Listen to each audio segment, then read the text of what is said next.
Hello दोस्तों। तो देखिए आज फिर मैं जा रही हूँ एक बहुत ही भव्य मंदिर में जो कि बहुत ही विख्यात है और उसकी मान्यता बहुत ही अधिक है। तो आज मैं जा रही हूँ बेड़ादा मंदिर जो पुरुलिया में पड़ता है और हमारे घर से बहुत ही सामने है और हम लोग बचपन से वहाँ जाते आए हैं। तो हमने सोचा कि सावन के शुभ अवसर पर भी वहाँ जाया जाए। तो देखिए हम सब तैयार हो गए हैं अच्छे से और अभी हम लोग जा रहे हैं बेड़ादा मंदिर।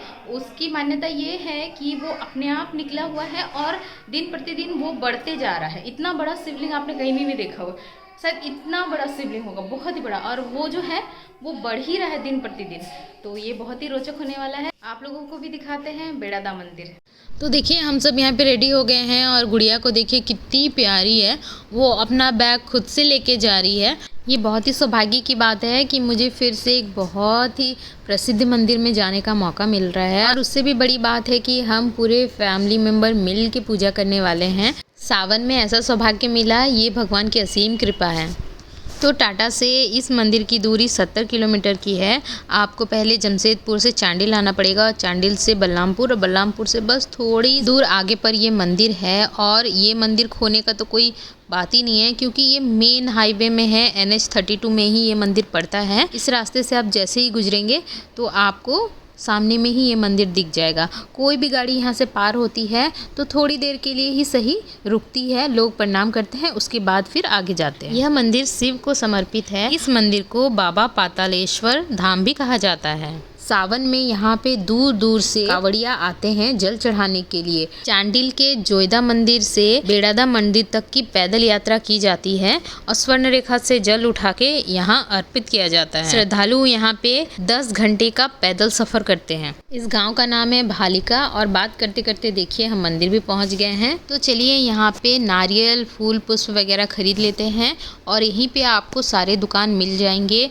यहाँ तक कि यहाँ लोटा भी मिल जाएगा जल ढालने के लिए। आपको घर से कुछ भी लाने की ज़रूरत नहीं है, अगर आप ला सकते हो श्रद्धा से ला सकते हो, लेकिन यहाँ पे सारी चीज़ें मिल जाती हैं। तो देखिए हमने यहाँ पे ख़रीद लिया है नारियल वगैरह। तो चलिए अभी पूजा करते हैं। मंदिर तो बहुत ही सुंदर है, सावन में देखिए बहुत अच्छा कलर भी किया गया है और बहुत ही अच्छा लग रहा है। यह मंदिर 100 वर्षों से भी अधिक पुराना है। तो देखिए यहाँ पे शिवलिंग को कितने सुंदर से सजाया गया है, बहुत ही सुंदर। और अच्छी बात यह है कि जब अभी हम लोग आए हैं तो देखिए अधिक भीड़ भी नहीं है, पंडित जी हमें बहुत अच्छे से पूजा करवा रहे हैं। और यहाँ पे पहली बार मैंने देखा है कि शिव जी के ऊपर में देखिए नल लगा के रखे हैं, पानी लाने के लिए बाहर जाने की ज़रूरत नहीं है, हल्का हल्का नल खोल देते हैं यहाँ पे पंडित जी और शिव पे जलाभिषेक होते रहता है निरंतर। तो हमने भी यहाँ जल ले लिया है शिव जी पर जल चढ़ाने के लिए। और मैं तो सजावट की मतलब बहुत तारीफ़ करी, कितना सुंदर सजाया गया है और कितने सारे फूल पुष्प है यहाँ पे। और यहाँ पे देखिए कितनी सारी घंटी है, जिनके मन्नत पूरे होते हैं वो इस तरह घंटी यहाँ पे दान में देते हैं। और ये जो पंडित जी हैं ये भी बहुत ही अच्छे हैं, चाहे कितनी भी भीड़ रहे ये बड़े शांत स्वभाव के हैं। हम लोग जब भी आते हैं बहुत अच्छे से हमारी यहाँ पे पूजा करवा देते हैं। पंडित जी यहाँ पे सभी के नाम गोत्र आदि पूछ के संकल्प करवा के फिर पूजा करवाते हैं, ये बहुत अच्छा है। बाकी मंदिरों में बस जलाभिषेक करो और जाओ। और ये पंडित जी बहुत ही अच्छे से सबका नाम पूछ के फिर पूजा करवाते हैं। इन पंडित के परिवार के लोग ही इस मंदिर में पूजा करते हैं। पंडित जी बता रहे थे कि पहले इनके पिताजी क्या करते थे और फिर उनका देहांत होने के बाद पंडित जी और उनके भाइयों द्वारा ही इस मंदिर में पूजा पाठ कराया जाता है।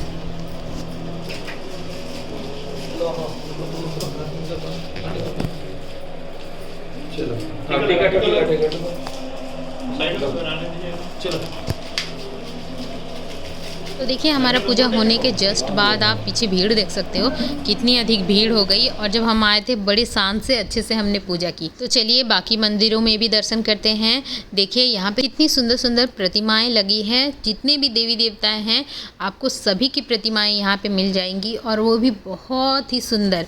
तो चलिए सभी को प्रणाम करते हुए फिर हम लोग आगे बढ़ते हैं। और इधर में है काली मंदिर, तो चलिए काली माँ के भी दर्शन करते हैं, उनकी पूजा अर्चना करते हैं। देवी काली, जिन्हें महाकाली के नाम से भी जाना जाता है, हिंदू धर्म में एक महत्वपूर्ण देवी है जो शक्ति का प्रतिनिधित्व करती है। उनकी कहानी अक्सर देवी दुर्गा के उग्र रूप से जोड़ा जाता है जो राक्षसों के खिलाफ युद्ध में उत्पन्न हुई थी।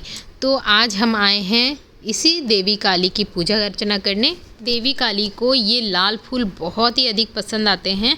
तो देखिए हमने यहाँ पे बहुत सारे लाल फूल चढ़ाए हैं। इस काली माँ के मंदिर में कोई भी पंडित नहीं है, आपको स्वयं से ही यहाँ पे पूजा करनी पड़ेगी। देखिए हर्षित भी जैसे जैसे बड़ा हो रहा है, भगवान के प्रति उसकी भक्ति बढ़ती जा रही है। वो आजकल मम्मी के साथ बैठ के पूजा करता है, मंदिरों में भी पूजा करता है। तो देखिए हमने लाल फूल चढ़ा दिए, लेकिन मम्मी को इससे भी संतुष्टि नहीं हुई। वो बाहर गई, फिर बहुत सारे लाल फूल खरीद के लाई है और फिर बोल रही है चलो फिर से हम लोग चढ़ाते हैं। देवी काली को शक्ति, साहस और मुक्ति की देवी माना जाता है। उन्हें अक्सर नकारात्मक शक्तियों से लड़ने और भक्तों को सुरक्षा प्रदान करने के लिए पूजा किया जाता है। देवी काली का स्वरूप परिवर्तन और नवीनीकरण का प्रतीक है, जो जीवन के चक्र का एक महत्वपूर्ण हिस्सा है। देवी काली की पूजा भारत और दुनिया भर में की जाती है। नवरात्र के 7वें दिन इनकी विशेष पूजा की जाती है। तो चलिए काली माँ से ढेर सारा आशीर्वाद लेने के बाद अब हम चलते हैं इस मंदिर के बाएं और यहाँ है बजरंगबली और राधे कृष्ण का मंदिर। तो चलिए वहाँ भी पूजा अर्चना करते हैं। इस मंदिर के जस्ट बगल में एक बहुत बड़ा हॉल है जहाँ पे होती है शादी विवाह। तो अगर यहाँ पे शादी विवाह का प्रोग्राम रखना है तो आपको पहले ही पंडितों से बात करनी होती है। पंडित ही यहाँ पे शुभ मुहूर्त, शुभ दिन सब खोज के देते हैं। उसके बाद सारा प्रबंध कराया जाता है। उसके बाद आप यहाँ पे विवाह समारोह कर सकते हैं। इस मंदिर की कहानी भी बहुत ही रोचक है। हमें यहाँ के स्थानीय लोगों से यह पता चला है कि यहाँ पे बहुत पहले जंगल हुआ करता था और इसके सामने कुछ गांव हुआ करते थे।